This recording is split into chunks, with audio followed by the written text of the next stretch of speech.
So, yun mga brother. Dito nakaharap yung ulo. Alam nyo na, kalawete. Order to ni Manoy Nicolas Romero.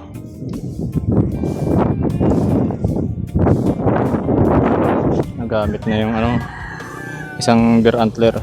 Walang coating yung handle Dito lang ako nag-coating sa scabbard. Ito puro natural yan. Kaya yung talagang sungay feels pag ginawa ka. Naka forging marks. Pero hindi sila pang naka center edge kasi yan. Center edge. 12 inches yung duko na to. Yan, duko na lang, duko ang tawag namin diyan kasi nakayuko. Pag naka layered diyan, iba na yung tawag. Taman 19 inches sakto, 19 inches na din akong palay. Bago ako nag-video, sinukat to ni Master Labok. Naka-albino na inunglo, naka brass guard parehas. And dito naka-albino full na belt loop, full albino yun. Dito pinaka belt loop lang talaga. Dito alloy pins, dito brass nail yan. Nakaumbok, talagang brass nail yan mga brother. And mapapansin nyo, meron siyang mga maple leaf.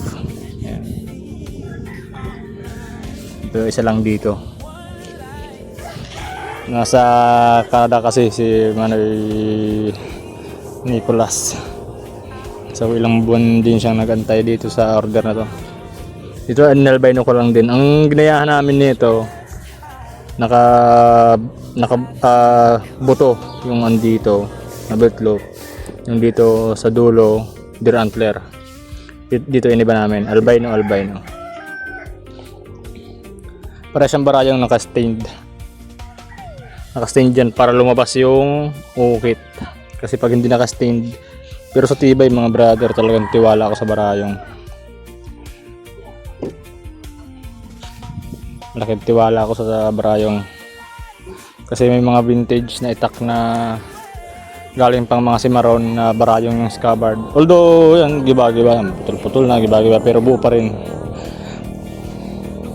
Kaya malaking tiwala ako sa barayong.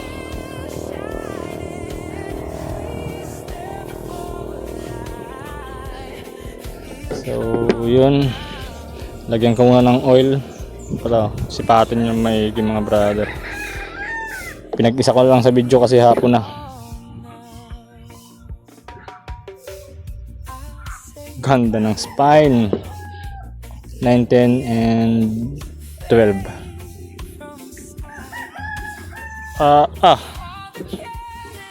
Ito yung mga build na hindi madali.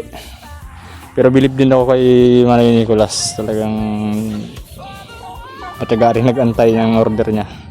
So, ang hinihilot namin, ang bukas pala ang ihilutin ni Master Labok yung kay Pading Jepoy. 7 buwan na rin kasi yun. 36 inches yun. Pinatuyo lang talaga namin yung marabikal.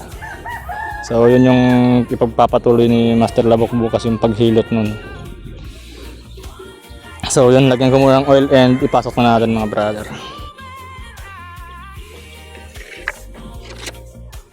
Yung gap na yun yun yung magpapanatili. So yung isa naman, may mga oil na yan.